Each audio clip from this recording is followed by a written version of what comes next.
So I just wanted to get in, and for everybody who's currently listening live, a little bit of a story about why I wanted to have you on the podcast so badly. And that's that your work really helped somebody really close to me, my sister. So I'd just like to tell the little story quickly, if that's okay. This all started when she was about 14. She fell pretty ill. She had these really intense pains in her gut, every 6 months or so, for about 5 days or so. And then they would go away and it'd be fine. And eventually, when she was at university a few years later, got particularly bad. They took her to the hospital, did a bunch of tests. She had a couple surgeries to remove stones in her bladder, etc., but nothing was really helping. And eventually they discovered that she had a tumor in her pancreas, which was really scary. And it was around this time, the mum of a really close friend of hers started telling her about your work and gave her your book from 2012, How to Become the Best Version of Yourself. And she started reading. She became immensely inspired by your work. And the thing that she really took away from your practices was this idea of gratitude. No matter how ill she was, going in for checks with her tumor, she always had this weird feeling that everything was going to be okay. Doing your meditations, etc., she felt grateful for the family she had around her. She felt grateful for how amazing the doctors were. And 3 days only before the operation, which was now going to be quite serious, they were going to remove effectively her whole digestive system. She got a call from the doctor who couldn't quite believe it. The tumor had completely disappeared. So that's the story of my sister and your work. You know, she's a living example of truth, right? She's the example of taking philosophy, taking theory, taking knowledge, taking information, instead of just having a dinner conversation about it, just doing something with it, right? And to apply it, to personalize it, to initiate that knowledge, to embody it in some way means that you're going to really see if it's the truth. And it's an interesting thing about gratitude, and we've looked at this pretty closely. You know, when you receive something favorable, or you've just received something that brings you joy, or something's happened to you, or something's happening to you that's exciting, you know, or it's a surprise. The emotion from that experience is called gratitude. So the emotional signature of gratitude means that something wonderful just happened to you, or something wonderful is happening to you. Now, the body is the unconscious mind. It's so objective that it does not know the difference between the real life experience that's creating that emotion and the emotion that person can create by thought alone. So the body is believing in that moment that it's living in a favorable environment. Now, according to epigenetics, it's the environment, the information from the environment that begins to select and instruct genes, and genes make proteins.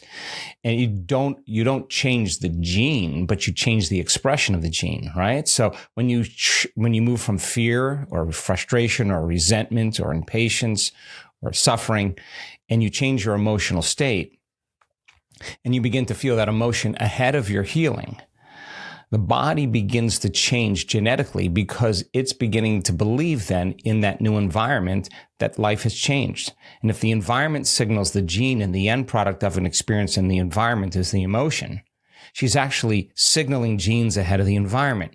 Keep that up, you can downregulate genes for disease and begin to upregulate genes for health. And that's exactly how the body begins to change. And so most people then will wait for their healing to feel gratitude. And truly in this work, if you understand that principle and you assign meaning to the act and feel gratitude, you can begin to make biological changes. And that's exactly what our research shows. Yeah, it's, I really want to get into the epigenetics and talking about upregulating healthy genes.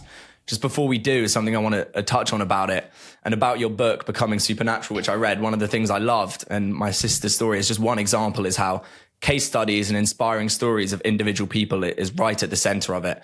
And telling these almost, supernatural is the perfect word, these almost incredible stories of healing, insane things. Yeah, you know, Ollie, it's so funny because I consider myself a pretty open-minded person. And, you know, there's nothing like a good story.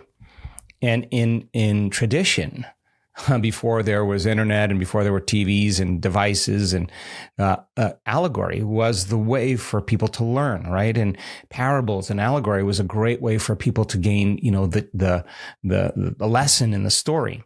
So when a person in our event stands on the stage and they are in front of 2,000 people and they're telling their story about how they were diagnosed with stage 4 cancer or ALS or eczema or myasthenia gravis or trifacial neuralgia or a spinal cord injury, and they change their health condition, and you hear the story and they tell that story, the entire audience is leaning in because they're looking at truth. They're staring truth right in the face, and that is the 4-minute mile. That is somebody who broke through a certain level of consciousness, or better yet, unconsciousness.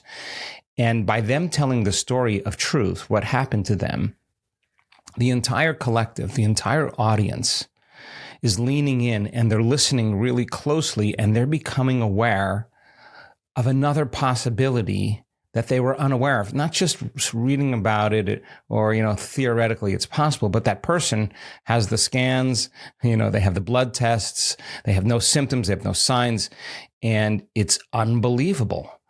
And yet once the person tells the story and the collective becomes aware of that new possibility, that's a change in consciousness. And consciousness is awareness, right? So then the collective becomes aware of that possibility. And invariably, someone in the audience with the same health condition or a similar health condition is looking at that person, and the person looks no different than them. They're just an average person. They just look like anybody else. And it's no longer a Hollywood version of anything, a story. This is a real life story. And we only do the best with what we think is available. And if you're unaware of that possibility, you make the same choice. And so the person who hears that story, sees the example, begins to believe that it could actually happen to them. And when you change your belief in what's possible, you start believing in yourself. And when you believe in yourself, you got to believe in possibilities. And when you believe in possibilities, you got to believe in yourself. If you stick with that in an event that says 7-day immersion into transformation and change, by the end of the week, you'll see many people with chronic health conditions, and I mean all kinds of health conditions, begin to emerge as a different person. And that's what caused me to become very interested in doing the research to actually look to see what is happening biologically in their brains, in their hearts, in their gene expression, in their blood, in their urine, in their breath, in their breast milk, in their microbiome. We're measuring everything. And the cool thing about it is that the science that we're discovering is actually supporting human transformation. And it's no longer pseudoscience. I can tell you that right now, that that actually there is a science of transformation and a biology of change. And we're discovering really how powerful we really are.